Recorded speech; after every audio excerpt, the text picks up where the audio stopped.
Before starting, if you want to access our exclusive BL stories, you can follow our Patreon page.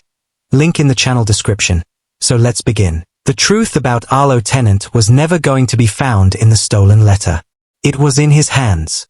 Not the ones he showed the auction house. Steady, precise. The hands of a man who could reset a 17th century bridge without scratching the varnish. Those hands were a performance. The real ones shook at random intervals, trembled when he tried to hold still, and had been doing so for months without any explanation he could give that didn't sound like the beginning of a confession. He'd stopped trying to explain.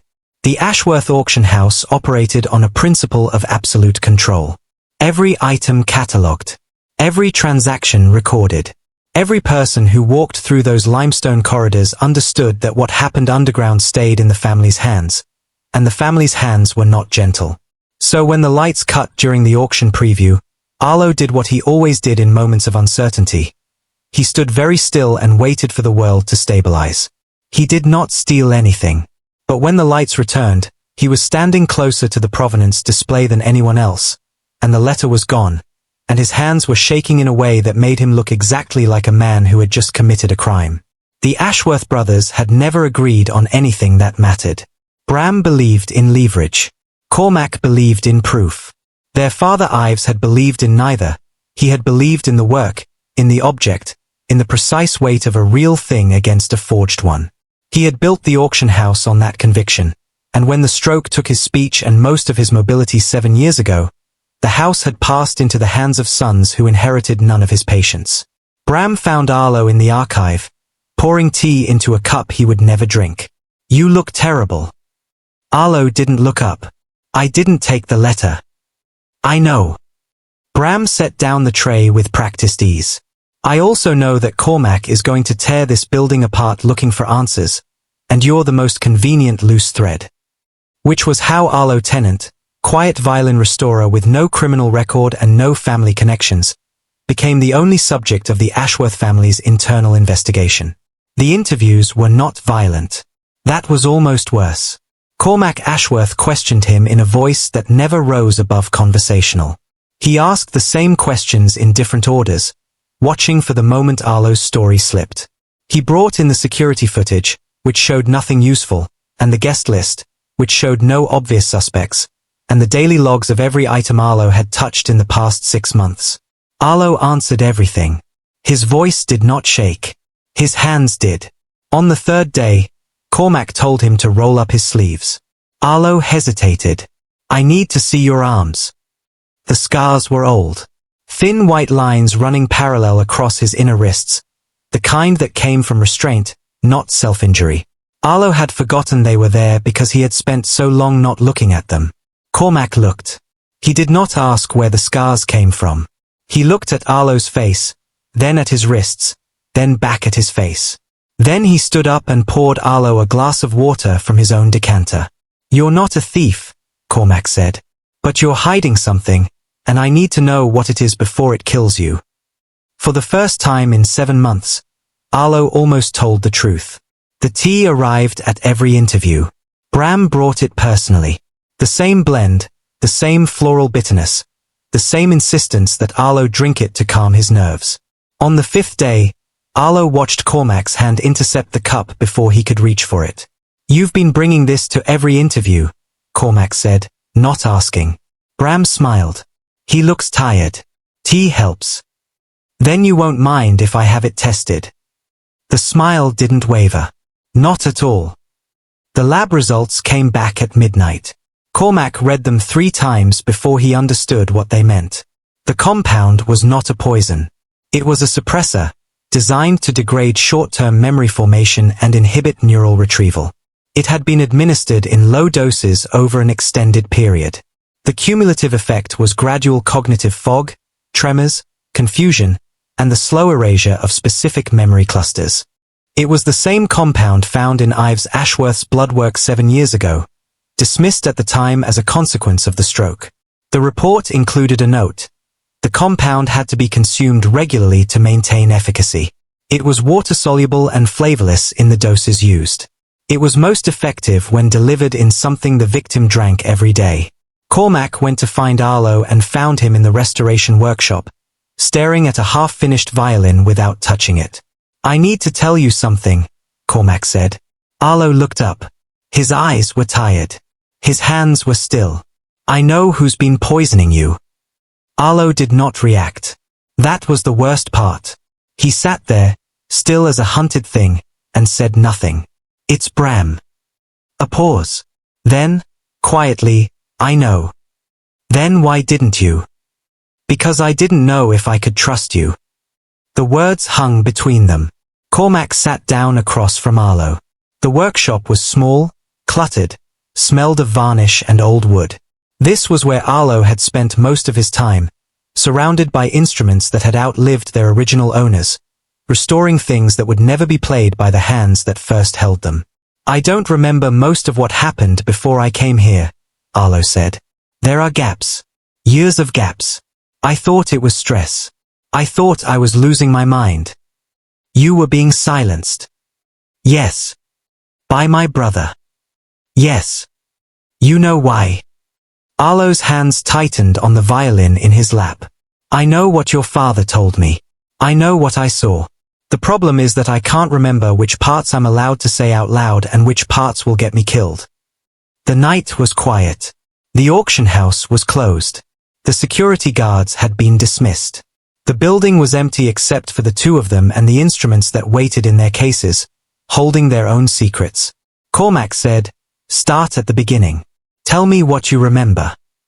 "I remember your father calling me to his office. 7 years ago. He had a violin, an old one, 18th century, Italian. He said it was special." "Did he say why?" "He said it contained everything the Ashworth family had ever tried to hide." Cormac went very still. "He gave me a tuning key. Told me it would open the back panel of the violin. Told me that if anything ever happened to him, I was supposed to take it and run. But you stayed." "I didn't have anywhere else to go." Bram had been watching Arlo's tea consumption for 7 months. He had been monitoring the memory suppression carefully, adjusting doses when Arlo seemed too clear-headed. He had kept careful records, because Bram Ashworth was nothing if not methodical, and those records were stored in the sealed archive beneath the auction house, alongside the forgeries that had built the family fortune. The forged provenance letters, the fake signatures, the doctored appraisal documents that had converted Ives Ashworth's meticulous reputation into a fortune his sons could inherit. Ives had discovered the forgery 7 years ago. He had been silenced before he could expose it. Arlo had been standing in the doorway when it happened, a tuning key in his hand and the sound of Ives's collapse still ringing in his ears. He had been told to forget. He had been given the choice between erasure and death. He had chosen to survive. "I remember now." Arlo's voice was raw. They were in Cormac's study, the same room where the first interrogation had happened. The tea tray was gone. The tension was not. "I remember your father's hand on my shoulder. I remember him telling me not to trust anyone in his family except him. I remember watching him fall." Bram staged the stroke. "Yes. With the same compound he's been giving you." "Yes. And the forged letter, the one that disappeared during the blackout, was proof that the forgery went back further than anyone suspected. Your father's first provenance letter, the one that established the Ashworth reputation. It was a lie." Cormac sat back. Everything he had been taught about his family was a lie. Every assumption he had made about Arlo was wrong. Every moment of suspicion, every cold interview, every time he had watched Arlo's hands shake and assumed it meant guilt. He said, "I owe you an apology." Arlo shook his head. "You owe me the truth. That's all I've ever wanted." The confrontation happened in the sealed archive, late at night, with the auction house empty and the evidence laid out between them. Bram was calm when they found him. He had known they would come. He had prepared for it. What he had not prepared for was Arlo standing in front of the proof with steady hands and clear eyes. "You remember everything." Bram's face did not change. "That's a problem. It's an ending." The Ashworth family board convened the next morning. Ives Ashworth was brought in, wheeled by a nurse, his eyes tracking the room in a way that made it clear his mind was still sharp inside its broken body. The evidence was presented. The forgeries were catalogued. The compound was identified. Bram Ashworth was removed from the family holdings by unanimous vote. And Arlo Tennant, the boy Ives had tried to protect, the restorer who had been silenced for 7 years, watched the Ashworth name crack open at its seams and find something true underneath. Afterward, in the quiet of the restoration workshop, Cormac found him packing his tools. "Where will you go?" "Anywhere I want." "Will you stay?" Arlo stopped. The tuning key was in his hand, the same one Ives had given him, the one that had started everything. "Your father asked me to run," he said. "I didn't." "You stayed to finish what he started." "No." Arlo turned to face him. "I stayed because I couldn't leave knowing what I knew. And I can't leave now, either, because the truth doesn't end with one confession." Cormac looked at him, at the restorer who had been a thief in everyone's story but his own. "Then stay," he said. And Arlo did. Trust built backwards, from suspicion, through truth, into safety. The tea was never tested again. The tremors stopped. The violin sat in its case, its secret panel empty, its work done. And the tuning key that fit nothing but a locked compartment in a man's memory stayed in Arlo's hand, where it had always belonged. The compound works by binding to receptors that govern memory consolidation. That's what the lab report said, anyway. What it meant, in practice, was that I had been forgetting myself for 7 months in small, daily increments. A conversation here, a face there, the precise feeling of a truth I had once known with absolute certainty. And now that I remembered, I couldn't stop. The memories came in fragments. Not linear. Not kind. They arrived at odd hours, while I was trying to sleep, while I was eating, while I was standing in the shower with the water too hot and my hands pressed against the tile. I remembered Ives's study. The way the light fell across his desk in the late afternoon. The sound of his voice when he told me I was the only person he trusted. I remembered Bram's hands, steady as a surgeon's, adjusting something in a cup I had not yet touched. I remembered the tuning key. The way it fit into the violin's hidden panel like it had been made for exactly that purpose. The way Ives had pressed it into my palm and said, "This is proof. Hide it. Trust no one." I had trusted no one. And then I had trusted Bram, because he brought me tea and said kind things and made me believe I was safe. The Ashworth legal team spent 3 days unraveling the forgeries. I spent those 3 days in the restoration workshop, not restoring anything. I sat with my hands in my lap and watched the light change through the single window that faced the garden. The violins on their stands waited for me to finish what I had started. I did not touch them. Cormac came to the door every few hours, stood there for a moment, and left without speaking. I understood. He had questions he was not ready to ask, and I had answers I was not ready to give. We were circling each other in the aftermath of a truth that had rearranged everything. On the 4th day, he came in and sat down across from me. "The board wants to know what you're going to do." "What do they think I should do?" "Sue us. Talk to the press. Disappear." He said it without judgment. "You have leverage, if you want it." "What I want," I said, "is to remember everything." I did not say, "What I want is to stop feeling like a ghost in my own body." The lab had a list of the compound's side effects. Memory suppression was the intended function. But long-term administration also caused mood instability, disrupted sleep cycles, and reduced the body's ability to regulate suppressant medication, which meant that my heat cycle, which I had kept under control with careful dosing for years, was now unpredictable. The report noted that, in omega subjects, the compound could trigger an accelerated heat onset within 72 hours of discontinuation. That was 60 hours ago. I told no one. Ives Ashworth's nurse allowed visitors on Thursday afternoons. I went because I had to, because the gaps in my memory had started to close, and I needed to know what was on the other side. The Ashworth estate was a different place in daylight. The limestone walls I knew from the underground auction house were a memory of the real structure. A Victorian mansion that had been in the family for 4 generations, with gardens that had been planned by someone who believed in symmetry and control. Ives was in the east wing, in a room that faced the rose garden. He looked smaller than I remembered.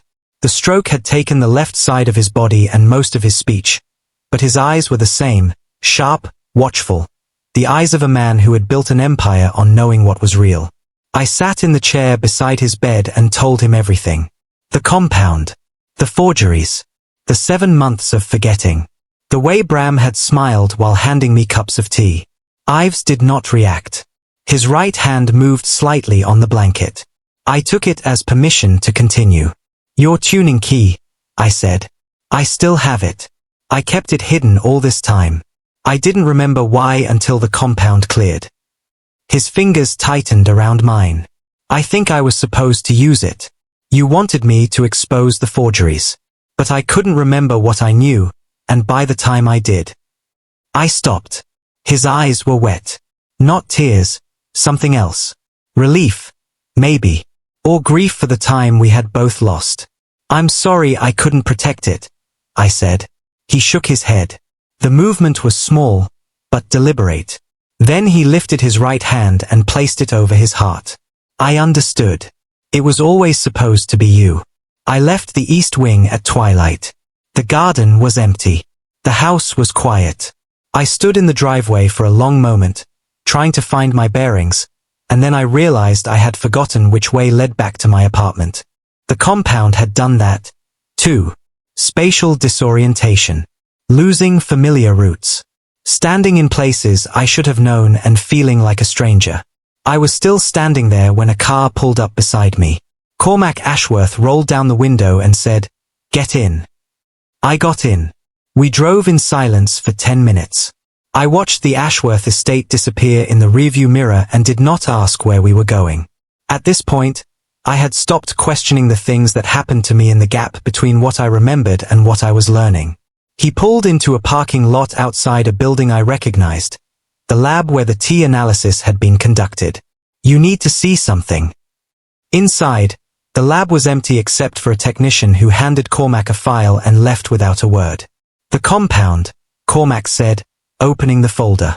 It wasn't designed by Bram. He didn't have the expertise. Who designed it? One of the family's former research consultants.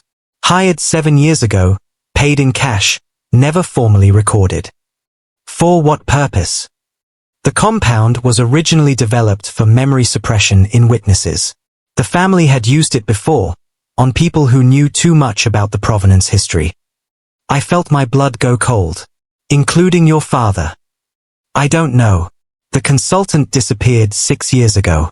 No records of the formula survived except what Bram kept in his personal files. Except the lab found it in my blood. Except that. I looked down at my hands. They were steady. They should not have been steady. Your brother was keeping me alive so he could keep controlling me. Yes. While slowly erasing everything I knew. Yes. And he would have kept doing it until I was a blank slate. Cormac closed the folder. He would have kept doing it until there was nothing left of you to remember. The silence in the lab was different from the silence in the garden. It was the quiet of machinery waiting. Of data that had been collected and was still being processed. Of questions that had been asked and answers that had not yet arrived. I said, I have something I need to tell you. Cormac looked at me. My suppressants were calibrated for a body that was being poisoned. Now that the compound is gone, they're not working the way they should. How long? 12 hours. Maybe less. I watched him process the information. I watched the calculation happen behind his eyes. Professional assessment, personal awareness, the exact distance between what the situation required and what he wanted to do about it. Can you get more? No. The lab that made them closed when the compound was discovered. It was the same supplier. Alternative sources. Not fast enough. The silence again. I had known this was coming. I had felt the edges of it in the workshop, in the garden, in the car, a warmth that was not the weather, a sensitivity that was not the compound wearing off. My body was coming back into itself. And my body did not know how to be alone. Cormac said, there's a room in the estate that's secure. I don't want to be a problem you have to handle. You're not a problem. You're a person who needs to be safe. The estate staff have been told not to enter the East Guest Wing for unrelated reasons. The security is handled by me personally until this is resolved. I looked at him. He was not offering this lightly. I could see the weight of it in the line of his shoulders. In the careful way he was not looking at me directly. Your family just went through a crisis, I said. You don't need to. My family caused the crisis. That makes it my responsibility to fix what they broke. Fix me. Keep you safe until you have options. I wanted to argue. I wanted to tell him that I had spent 7 years being kept safe by people who meant me harm, and that the word safe had stopped meaning anything useful. But my hands were starting to shake again, and this time it was not the compound. 12 hours. Less. I'll take you now. The East Guest Wing was 3 rooms and a bathroom, decorated in cream and gold, smelling of lavender that had been refreshed that morning. I stood in the center of the bedroom and tried to remember the last time I had been in a space this large. Cormac stood in the doorway. If you need anything, I need you to leave. It came out sharper than I intended. He did not react badly. He just nodded and took a step back. Text me if you need supplies. I'll have them brought to the door. I don't have your number. He reached into his pocket and set his phone on the dresser. It's already set to my contacts. The door locks from inside. No one gets in without your permission. I looked at the phone, then at him. For what it's worth, he said, I'm sorry it took me this long to see what was happening to you. Then he left. The heat came at 2:43 a.m. I had been lying in the dark, trying to breathe through the early symptoms, telling myself I had more time. I did not have more time.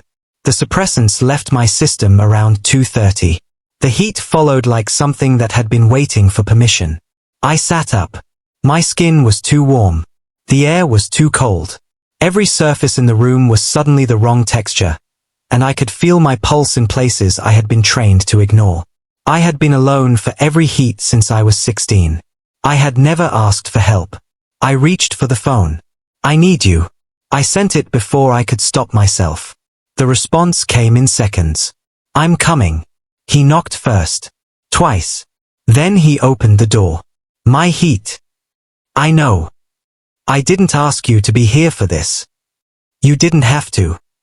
He crossed the room slowly, giving me every opportunity to tell him to stop. I did not tell him to stop. His hand touched my face. His palm was cool. I leaned into it without thinking. Tell me what you need. Stay. I'm not going anywhere. Promise. I promise. The heat broke at dawn. I woke up with his arm around my waist and his scent in every breath I took. I did not move. I lay there and let myself exist in the quiet aftermath of having been held by someone who had not asked for anything in return. He had not marked me. I had not asked him to. But something had changed between us in the dark. Something that had nothing to do with biology and everything to do with trust. When the morning light touched his face, he opened his eyes. Still here, he said. I know. What happens now? I looked at him. The man who had suspected me of theft. The man who had tasted my tea. The man who had stayed through a crisis that was not his fault and made it his responsibility. I don't know, I said. Good. He sat up, reaching for his shirt. Neither do I. But he did not leave. That afternoon, I was fit enough to stand. Dr. Vance came to check my vitals. She confirmed that the compound was fully cleared from my system, that my body was recovering, and that the heat had run its natural course without complications. She did not ask about the bond marks I did not have. She did not ask about the man who was waiting in the hallway with a tray of food that I had not requested. She wrote notes in her chart, smiled once, and left. Bram's legal hearing was the next day. I was not required to attend. My testimony had been submitted in writing, recorded on video, and verified by the Ashworth Family Council. There was nothing more I needed to give. But I went anyway, because I had spent 7 years being silenced, and I wanted to watch the man who silenced me understand that I was no longer afraid. The hearing was held in the Ashworth family's private boardroom. Not a courtroom. Not a public venue. The family had chosen to handle Bram's exposure internally, behind doors that locked from both sides, with witnesses who had been vetted by legal counsel and security teams. I understood the logic. The Ashworth reputation was a fragile thing, and public scandal would damage the house's standing beyond repair. But standing in that room, watching Bram Ashworth sit at a polished mahogany table with his hands folded in front of him like he was attending a quarterly review, I felt the weight of what they were really protecting. Not justice. The brand. The family counsel, a beater named Harrow who spoke in complete paragraphs, read the charges aloud. 7 counts of fraud. 3 counts of forgery. 1 count of administering a controlled substance without consent. The charges against Ives's original stroke were listed separately, under a section titled Aggravated Circumstances. Bram listened with his head tilted slightly, like he was evaluating the performance of a subordinate. "You have the right to respond," Harrow said. Bram looked around the room. At the board members. At the security guards. At Cormac, who stood near the window with his arms crossed. Then at me. "Arlo," he said, "I don't expect you to understand why I did what I did." I said nothing. "But you should know, none of it was personal. You were simply in the wrong place at the wrong time." Wrong place. Wrong time. I had heard those words before. I had been living inside them for 7 years. "I was standing in your father's study when he collapsed," I said. "You put something in his tea." I watched him fall. Bram's expression did not change. "Then I watched you pour me a cup of the same tea, and I drank it because you had been kind to me, and I thought kindness was something I could trust." "You were naive." "No. I was desperate. There's a difference." Cormac stepped forward. "The compound analysis confirms that Bram obtained the formula through the family's former research consultant. He administered it to Arlo over a period of 7 months. He also administered it to our father in the weeks leading up to the stroke." Bram's composure cracked, just slightly. "I didn't cause the stroke. You caused the conditions that made it impossible to diagnose correctly. You erased his memory and blamed it on a medical event.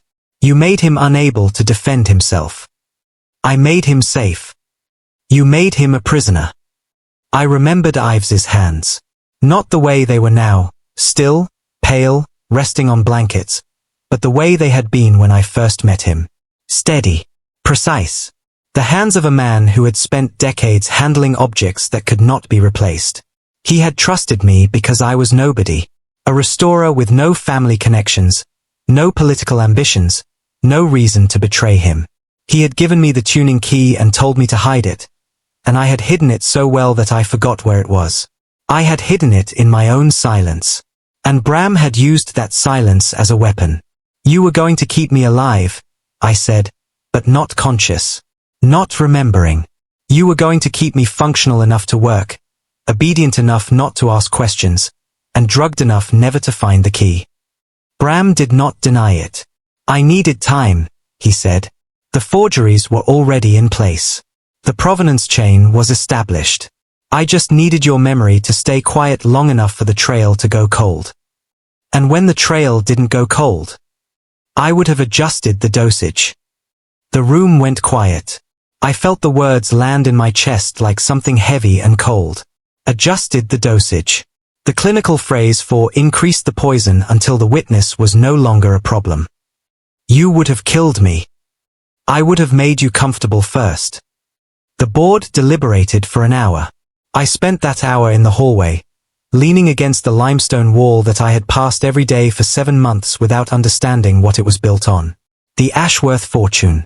The forged documents. The silenced witnesses.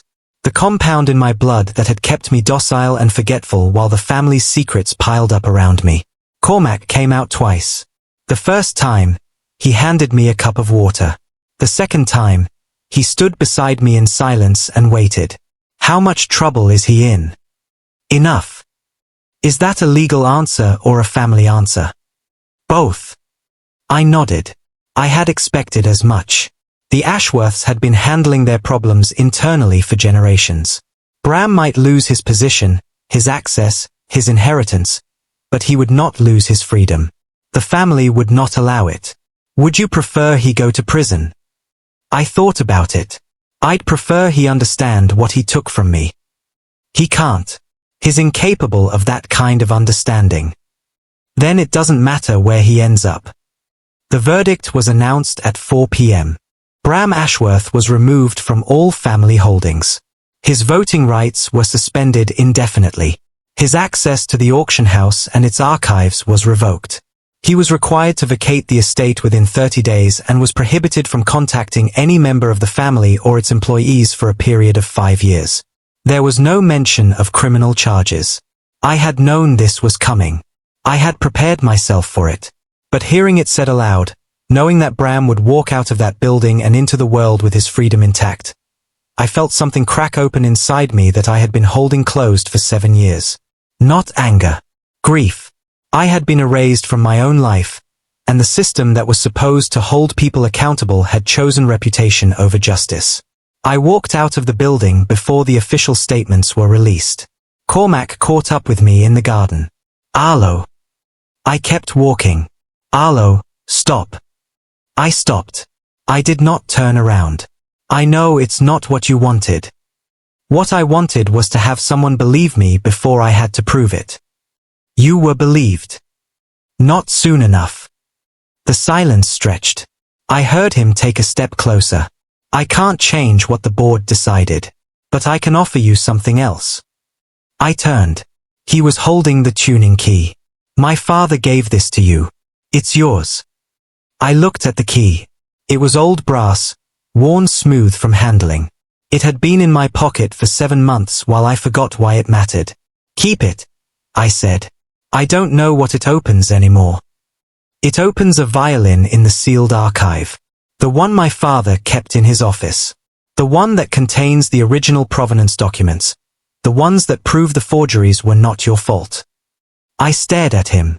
He wanted you to have the proof, so no one could ever accuse you again. We went to the archive together. It was the first time I had been there since the compound cleared my system.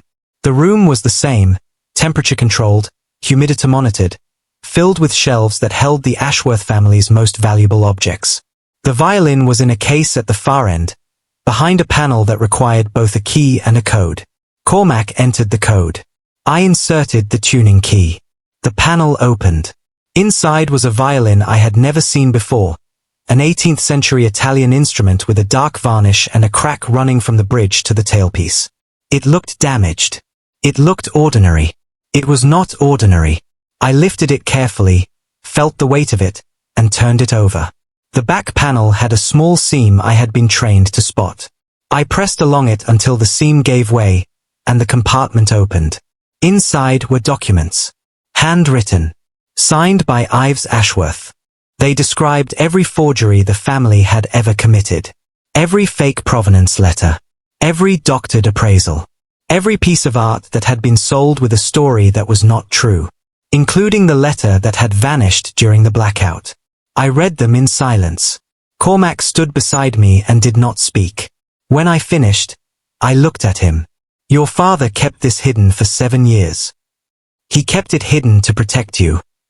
From what? From the truth that would have made you a target. I looked down at the documents in my hands. They were the proof I had been searching for. The evidence that I had not imagined Ives's confession. The confirmation that I had been silenced not because I was guilty, but because I had been too close to the truth. I don't know what to do with this. Whatever you want. It's yours. I chose to return the documents to the archive. Not because I wanted to protect the Ashworth family. I had stopped caring about their reputation somewhere between the second cup of poisoned tea and the hearing that let Bram walk free. I returned them because Ives had trusted me to keep them safe, and I had spent 7 years failing to remember that trust. I owed him the truth being preserved, even if no one else ever saw it. I asked to see Bram. They let us meet in the archive, under supervision. He was still wearing the suit from the hearing. He still looked composed. I wanted you to know, I said, that I found the documents.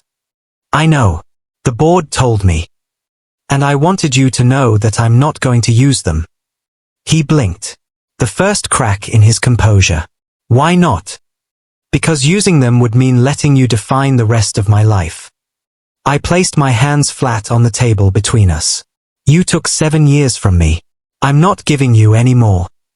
You could destroy the family. I don't care about the family. I care about the fact that I'm still standing, and you're the one who has to leave. The silence that followed was the longest of the entire meeting. Then Bram Ashworth, for the first time in 7 months, looked at me like I was someone he had underestimated. What will you do now? Restore violins. Remember myself. And never drink tea again. I left the archive with the tuning key in my pocket. I left the Ashworth estate without looking back. And I began the slow, uneven work of becoming someone I had not been allowed to be for 7 years. Cormac found me 3 days later at the restoration workshop. I brought you something. He set a box on the table. Inside was a violin case, old, leather, worn at the edges. The violin my father gave you. The one with the compartment. I thought you should have it. I opened the case. The instrument inside was beautiful. The crack in the varnish had been repaired. The strings had been replaced. It was ready to be played. I don't. It's not a gift. It's a return. He paused. You were the only person my father trusted with the truth. You should have the instrument that carried it. I ran my fingers along the wood. It was warm. Alive. It felt like something that had been waiting for me. I don't know how to thank you. You don't have to. He stepped back. I'm the one who owes you an apology. For every day I treated you like a suspect instead of a victim. Are you apologizing now? I'm starting. I looked at him. The controlled alpha who had interrogated me for a crime I didn't commit. The man who had tasted my tea and found the poison. The heir to a fortune built on lies, standing in a workshop full of restored instruments, trying to find the right words. Start with coffee, I said. Not tea. Coffee. He almost smiled. Tomorrow, 8 a.m. I'll be there. The compound left my system completely over the next week. The tremors stopped. The gaps in my memory began to fill. I started to recognize myself in the mirror, not the version of me that had been shaped by suspicion and silence, but someone I had not seen since before I met the Ashworth family. I practiced tuning the violin he had given me. I did not play it yet, but I would. Pax Holloway arrived at the Ashworth Autumn Gala like he owned the room. I watched him enter from my position near the string quartet, a placement I had chosen deliberately, because musicians were invisible at events like this. People looked through you, not at you. It was the safest place to observe. Pax was tall. Not Cormac tall, but close. Dark hair, tailored suit, the kind of smile that suggested he knew something you didn't and was enjoying the delay. He moved through the crowd with the ease of someone who had been attending galas since childhood, and he was heading directly toward the display case where the restored violin was being shown for the first time. My violin. The one Ives had given me. I had agreed to let the Ashworth family exhibit it as part of their autumn collection. I had not agreed to be present for the gala. But Cormac had asked, and I had said yes without thinking. And now I was standing in a room full of strangers while a rival house representative approached the one object that contained every secret the Ashworth family had ever tried to bury. Beautiful instrument. I looked up. Pax Holloway had crossed the room without my noticing, and he was standing beside me, looking at the violin with an expression of genuine appreciation. 18th century, I said. Italian. Milanese, if I'm not mistaken. The varnish has a particular warmth. He tilted his head. You're the restorer. It was not a question. Arlo tenant. Pax Holloway. He extended his hand. I took it. His grip was firm, but not aggressive.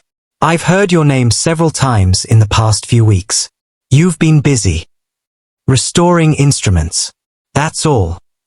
Is it? He smiled. I also heard you were the center of the Ashworth family's recent difficulties. I did not respond. I'm not here to make trouble, he said. I'm here to offer an alternative.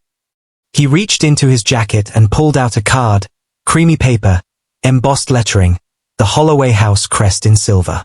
If you ever want to work somewhere your skills are appreciated without the accompanying drama.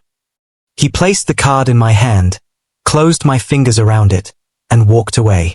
I stood there holding the card for a long moment before I realized what had just happened. Pax Holloway had just poached me. In public. In front of half the Ashworth family board. And he had done it with a smile that suggested he knew exactly what the fallout would be. The fallout arrived in the form of Cormac Ashworth, appearing at my elbow within 30 seconds of Pax's departure. What did he want? To offer me a job. Are you considering it? I'm considering the fact that you're asking me that in the middle of a gala, surrounded by your family's business partners. His jaw tightened. Come with me. I'm not a dog you can summon. The words came out before I could stop them. I saw something flicker in his expression. Surprise, maybe, or the beginning of an apology. You're right. I'm sorry. He stepped back.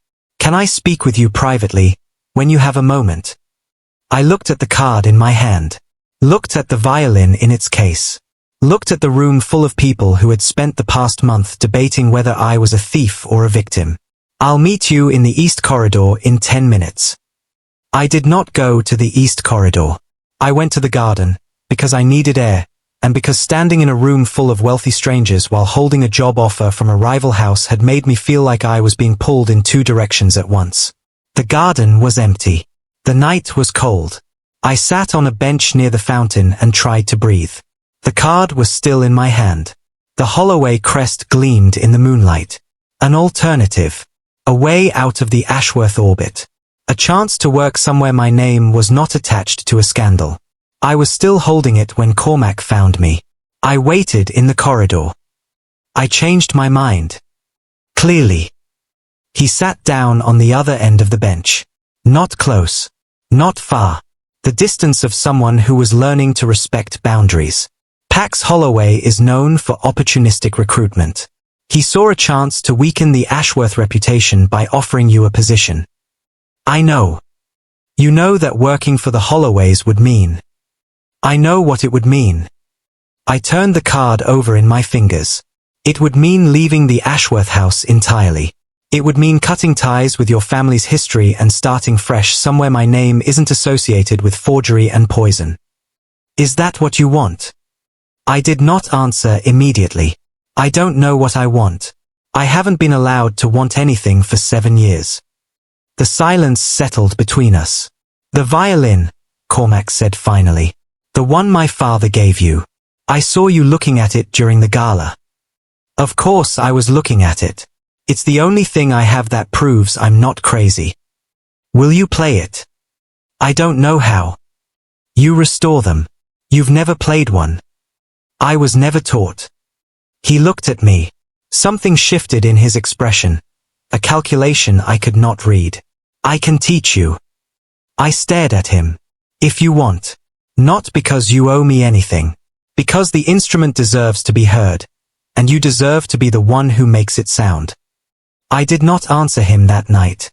I went home with the card in my pocket and the image of Cormac Ashworth standing in the garden, offering to teach me something I had never allowed myself to learn, and I did not know what to do with it. The next morning, I called Pax Holloway. I did not accept his offer. I asked for time to think. He said, take all the time you need. But understand, the offer expires when you make a decision. I don't wait.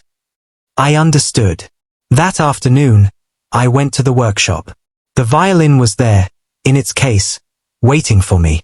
I opened the lid and looked at the instrument that had carried the Ashworth family's secrets for 7 years. I did not know how to play it, but I knew how to touch it. I ran my fingers along the strings, feeling the tension, the potential.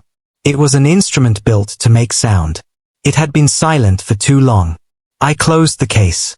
Then I went to find Cormac Ashworth. He was in his office, reading reports. He looked up when I entered and did not seem surprised. I'll accept the lessons. Good. On one condition. Name it. You don't treat me like a project. I'm not a restoration you're working on. I'm someone who needs to learn how to exist again, and I can't do that if you're hovering.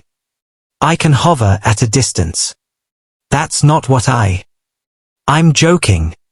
He set down the reports. Mostly. I'll give you space. But I won't pretend I'm not invested in the outcome. Why?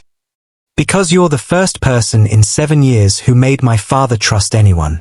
That makes you worth investing in. The first lesson was the following Saturday. I arrived at the Ashworth estate with the violin case in my hand and no idea what to expect. Cormac met me at the door and led me to a room I had never seen. A music room on the 3rd floor, with tall windows and a piano in the corner. You said you don't know how to play. I said I was never taught. Then let's start with the basics. He showed me how to hold the bow, how to position the instrument, how to draw the first note without making it sound like a dying animal. I failed at all 3. He did not laugh. Again. Again. Again. I kept trying until my fingers ached and my shoulder burned and the note came out sounding like something that could almost be called music. Good, he said. It was terrible. It was the first time you've played anything in your life. That's not terrible. That's a beginning. I went back the next Saturday. And the Saturday after that. I learned to hold the bow properly. I learned to find the notes without looking. I learned to play a scale without wincing. And somewhere in the middle of all that learning, I started to forget that I was supposed to be angry at the Ashworth family. I started to forget that I was supposed to leave. The compound withdrawal hit its peak on the 3rd week. Dr. Vance had warned me it would happen. The body, she said, had been running on a chemical equation for 7 years. Removing the compound meant the equation had to rebalance itself. The process would not be comfortable. She was right. I woke up at 3 a.m. with my heart pounding and my hands shaking and the taste of something metallic in my mouth. I sat up, tried to breathe, and failed. The room was too dark. The walls were too close. I could hear my own pulse like a drum, and I could feel the gaps in my memory opening like wounds I had forgotten were there. I called Cormac. I did not think about whether I should. I just did. He answered on the first ring. What's wrong? I can't. My voice broke. I can't breathe. Where are you? My apartment. Stay on the phone. I'm coming. He arrived in 12 minutes. I had counted. When he opened the door, I was sitting on the floor with my back against the wall, trying to remember how to inhale. He knelt in front of me. Look at me. I looked at him. Breathe with me. In. Hold. Out. I followed his voice. I matched his rhythm. I let his presence anchor me to something outside the spiral. After a long time, my heartbeat slowed. Sorry, I said. For what? For calling you. For being like this. You're allowed to be like this. He did not move. Your body is recovering from 7 years of poison. You're allowed to fall apart. I don't want to fall apart. Good. Then you won't. You'll fall apart a little, and then you'll put yourself back together, and you'll be stronger than you were before. How do you know? Because I've watched you do it for 3 weeks. He stayed until dawn. He made tea, herbal, not the Ashworth blend, and sat with me while I drank it. He did not ask questions. He did not offer solutions. He just existed in the same space as me, breathing the same air, keeping the dark at bay with his presence. When the sun came up, I said, "Thank you." You don't have to thank me. I know. I'm still doing it. He looked at me. The morning light caught his face, softened the edges of his expression. Pax Holloway's offer, he said. Have you decided? No. Are you still considering it? I don't know. I don't want you to leave, but I won't try to stop you. I thought about that. The weight of it. The space he was giving me. I think I'm done running, I said. I've spent 7 years in motion. I want to see what happens if I stay still. He nodded. That's a good decision.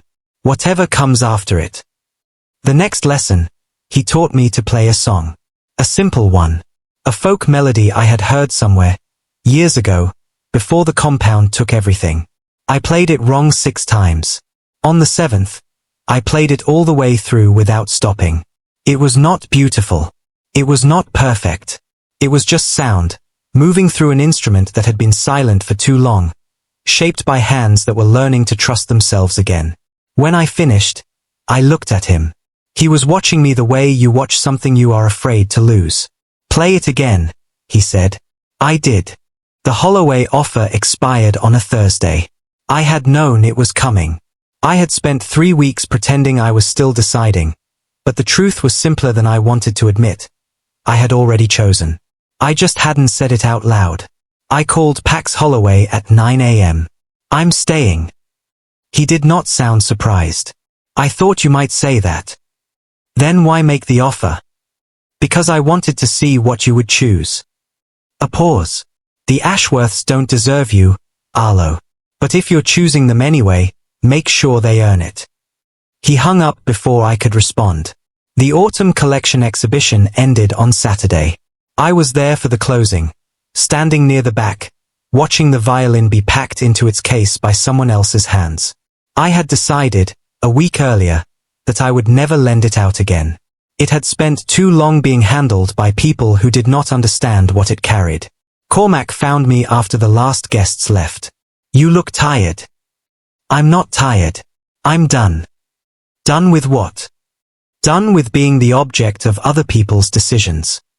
I turned to face him. "I'm staying in the city. I'm keeping the workshop. I'm going to spend the next year restoring instruments and learning to play the one your father gave me." "That sounds like a plan." "It's not a plan. It's a direction. A direction is better than nothing." I looked at him. We had spent weeks circling each other, through lessons, through conversations, through the quiet moments between the words that mattered. I had been waiting for something to change.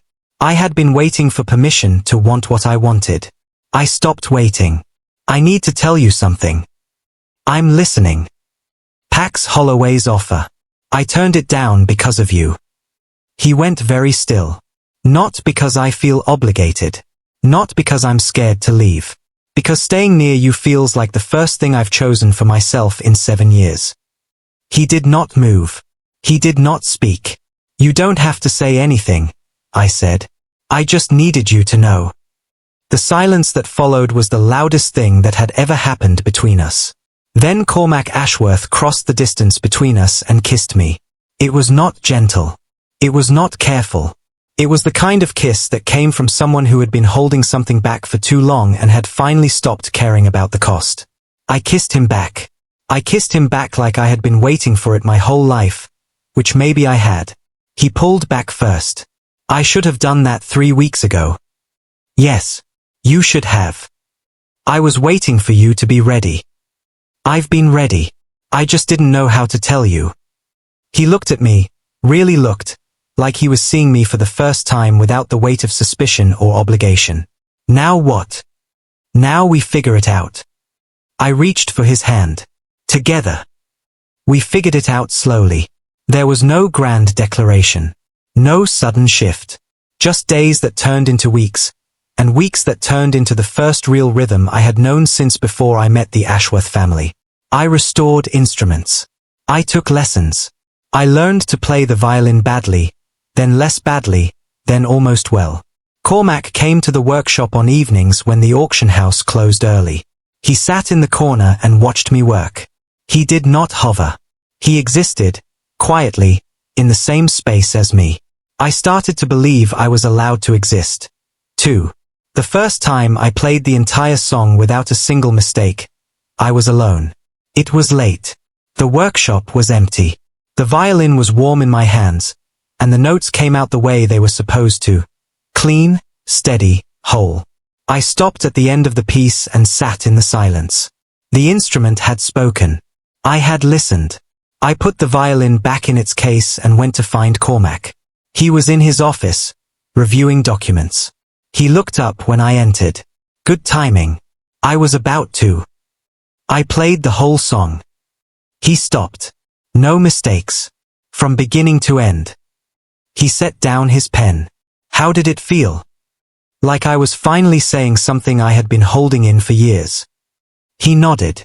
That's what music is supposed to feel like. I want to play it for you.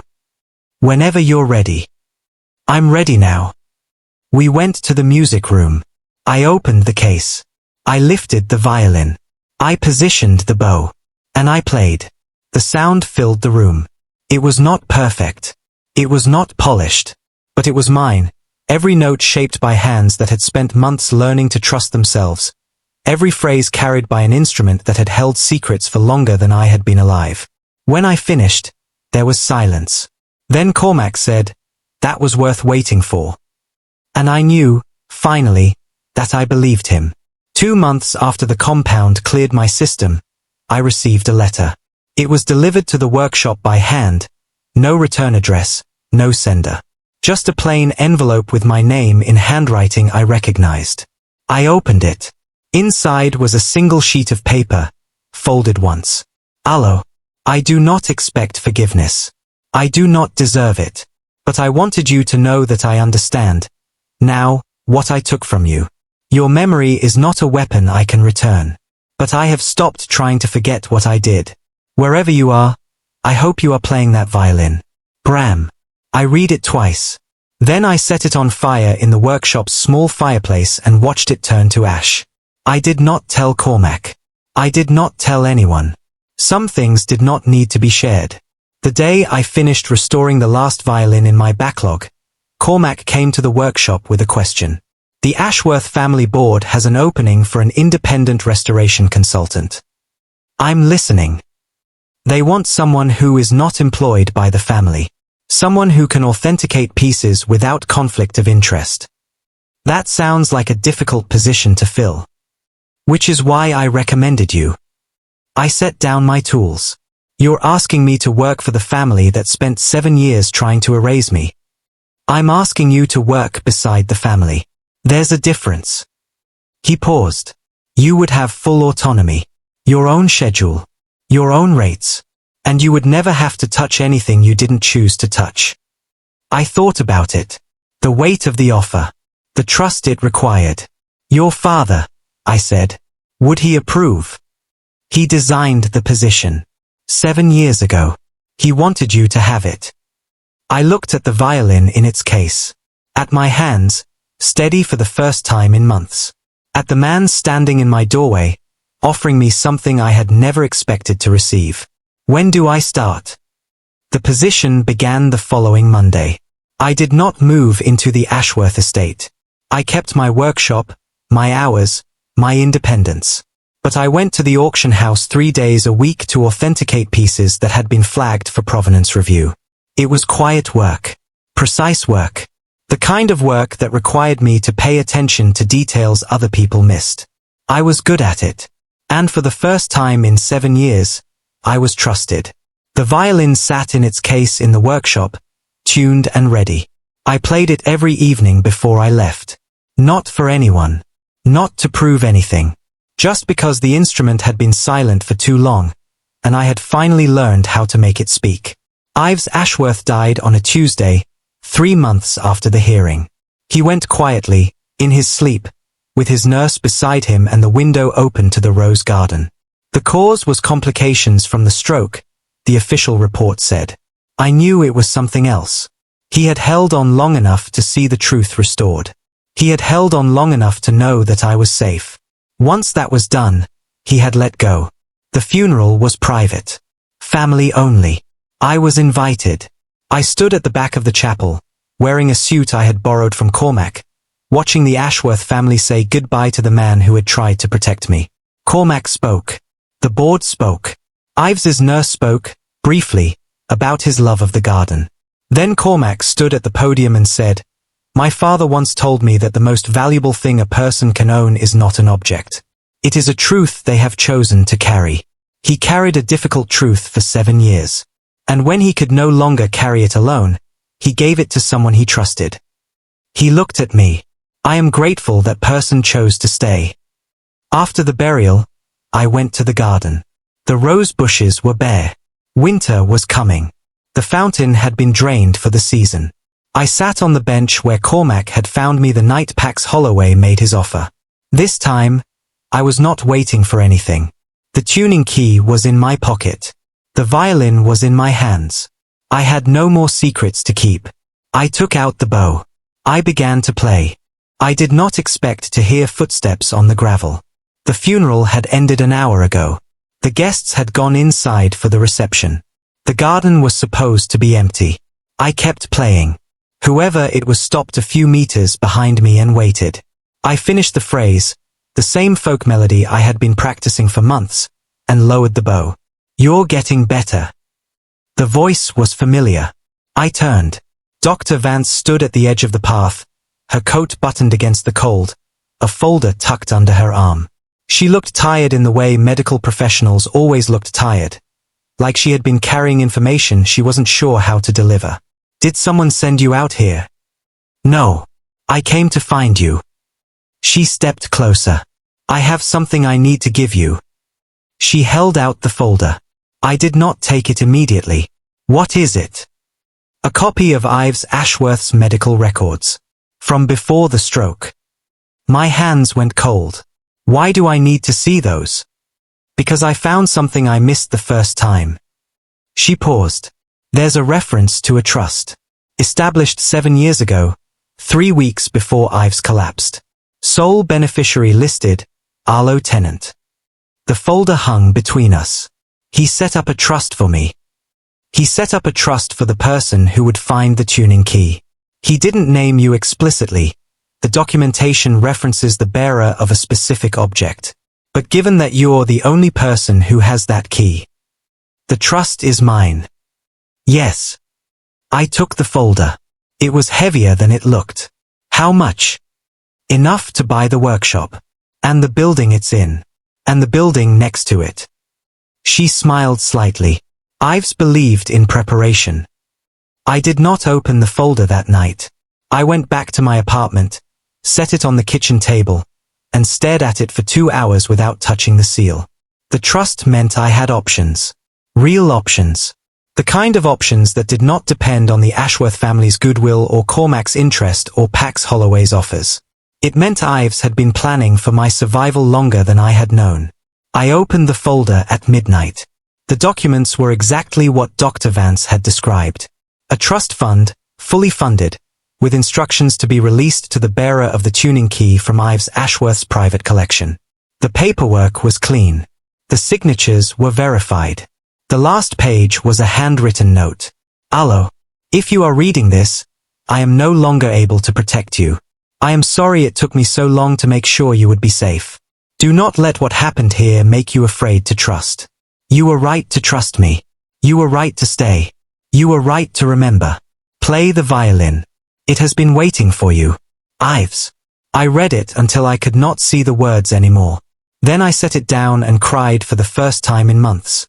I told Cormac the next morning. He listened without interrupting. When I finished, he said, "That sounds like my father. He planned for everything. He planned for you." He leaned back in his chair. "What will you do with it?" "I don't know yet. I've never had options before. Take your time deciding. The trust isn't going anywhere. Neither am I." The words hung in the air between us. Neither of us moved. Then Cormac said, quietly, "I meant what I said at the funeral. About being grateful you stayed. I know you did. I don't say things I don't mean. I know." The silence stretched. It was not uncomfortable. It was the silence of two people who had learned to exist in the same space without needing to fill it. "I'm going to keep the workshop," I said. "I'm going to keep the apartment. I'm going to keep the violin." "That sounds like a plan." "It's a direction." He almost smiled. "Same direction as before?" "Yes." "Good." The winter passed quietly. I worked. I practiced. I learned to play 3 more songs on the violin, each one slightly more complex than the last. I stopped checking my calendar for the anniversaries of things I wanted to forget. Cormac came to the workshop twice a week. Sometimes we talked. Sometimes we didn't. Sometimes he sat in the corner and read while I worked, and the silence between us felt like something we had built together. In February, I played the folk melody for him again, and he listened with his eyes closed. You've changed it. I changed the ending. The original resolves too neatly. And your version leaves room for something after. He opened his eyes. I like your version better. In March, the Ashworth family board formally closed the investigation into the forged provenance documents. The statement they released was careful, precise. It acknowledged irregularities in historical record-keeping and announced updated authentication protocols that would prevent future issues. It did not name Bram. It did not name me. I was not mentioned in the statement at all. I had expected this. I had made peace with it. But reading the announcement, knowing that the family had chosen to bury the truth rather than expose it, I felt a familiar ache settle in my chest. I called Cormac. Did you know the board was going to release that? I knew. I argued against it. What happened? They voted. I lost. Because the family's reputation matters more than the truth. Because the family is afraid. He paused. I'm not defending it. I'm explaining it. I don't need an explanation. I need to know if you're going to keep fighting for something better. I am. Then I'll stay. The final piece of evidence arrived in April. It was the letter. The one that had vanished during the blackout. The one that had started everything. It had been found in Bram's personal storage, sealed in an envelope with my name on it. I opened it in the workshop, alone. The letter was not what I expected. It was not a forgery. It was the original provenance document, the one Ives had signed, the one that established the Ashworth reputation. It was real. It had always been real. What Bram had done was hide the real document and replace it with a copy, creating doubt about its authenticity. He had used my presence near the display case as a distraction. He had used my reputation as a scapegoat. But the original was never forged. And the last line, in Ives's handwriting, read, "This letter is true.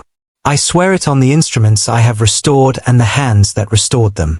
I read it 3 times. Then I folded it carefully and placed it in the violin's hidden compartment, next to the tuning key, where it had always belonged. That night, I played the violin for the last time as someone who was still deciding who he wanted to be. The notes came easily. The melody had become part of my hands. When I finished, I put the instrument in its case and closed the lid. I was done waiting. I met Cormac at the auction house the next morning. I've made a decision. I'm listening. I'm going to take the trust. I'm going to buy the building that houses my workshop. I'm going to train a new restorer to take over the Ashworth account. That sounds like you're leaving. I'm not leaving. I stepped closer. I'm building something I can stay in. He looked at me for a long moment. You want to stay? I've wanted to stay since the night you tasted my tea. I just didn't know if I was allowed to. You've always been allowed to. Then I'm done asking for permission. The kiss that followed was slower than the first one. More deliberate. The kiss of 2 people who had already chosen each other and were finally letting themselves feel it. When we broke apart, Cormac said, "I don't know how to be what you need." Neither do I. We'll figure it out. Together. Together. The building purchase closed in May. I spent the summer renovating the workshop, new shelving, better lighting, a proper space for the violin that had lived in its case for too long. I hung Ives's note on the wall, framed, where I could see it while I worked. The new restorer started in July. She was young, precise, and asked exactly the right questions. I trained her on the Ashworth account for 3 weeks, then handed her the files and told her she was ready. She looked at me like I was crazy. You're trusting me with the Ashworth collection. I'm trusting you with instruments. The collection takes care of itself. In August, I played the violin at a small recital. The venue was a community hall. The audience was 30 people, mostly neighbors, a few fellow restorers. Cormac sitting in the back row with his arms crossed and his attention fixed entirely on me. I played 3 pieces. The folk melody, a simple sonata, a new piece I had written myself. When I finished, the applause was polite. Cormac's was not. He stood up while the rest of the audience was still clapping, crossed the room, and kissed me in front of everyone. "Your new piece," he said, "was the best one. It was the only one I wrote myself." Exactly. That night, we lay in my apartment with the windows open and the summer air moving through the room. "The compound is completely gone," I said. "Dr. Vance confirmed it last week." "I know," she told me. "You've been checking on me. Every month." He said it without shame. "I asked her to let me know when your body was fully clear." "Why?" "Because I wanted to know when I could stop worrying." "You don't have to worry about me." "I know." He turned his head to look at me. "But I'm going to anyway." I reached for his hand. "I'm okay with that." We woke to morning light and the sound of someone putting a key in the lock. I sat up, confused. I had not given anyone a key to my apartment. The door opened. A woman in her 60s stood in the doorway, holding a basket of apples. She looked at me, looked at Cormac, looked at the clothes on the floor. "Oh," she said, "I didn't realize you had company." "Who are you?" "Mrs. Okonkwo. I live downstairs." She set the basket on the entry table. "Ives told me to check on you. He said you might need someone to bring you apples." She left before I could respond. I stared at the basket. Cormac started laughing. "He planned for everything," he said. "Everything. Even apples." I picked up an apple. It was perfect. Ripe. Red. I bit into it. It was the best thing I had tasted in months. That was the image I carried with me into the autumn. Ives Ashworth, 7 years dead, still sending apples through a neighbor he had probably paid in advance. A trust that had been waiting for me longer than I had known it existed. A violin that had carried the truth through years of silence. I had spent so long being someone else's secret. I was ready to be my own. In October, I attended the Ashworth family's annual autumn gala. Not as a restorer. Not as a consultant. As Cormac's guest. I wore a suit I had bought myself. I carried nothing in my pockets except my wallet and the tuning key, which I had decided would never leave me again. Pax Holloway was there. He saw me across the room and raised his glass. I raised mine back. He did not approach. I did not expect him to. The violin was on display in the center of the room, back in its case, flanked by security. It was the centerpiece of the collection. Everyone wanted to see it. I walked past it without stopping. I had already heard it play. Late in the evening, Cormac found me on the balcony. "You've been avoiding the violin." "I haven't been avoiding it. I've been letting it be what it is." "And what is it?" "A piece of the past." I leaned on the railing. "I'm not carrying it anymore." He stood beside me. "What are you carrying now?" "The future." I looked at him. "And a tuning key that doesn't open anything I need to hide." He was quiet for a moment. "Good," he said finally. "That sounds like a lighter load." It is. The Ashworth Autumn Collection exhibition closed at midnight. I drove home with Cormac in the passenger seat, the violin case in the back, the tuning key in my pocket. We did not talk about the future. We did not need to. It was already here. The next morning, I woke up to the sound of violin music. Not mine. I sat up and followed it to the workshop, where Cormac was standing with the instrument in his hands, drawing a bow across the strings. "You can play." "I learned when I was young. I stopped after my father's stroke." "Why are you playing now?" He stopped. The room went quiet. "Because I wanted you to hear it." He played the folk melody. My version. The one with the unresolved ending.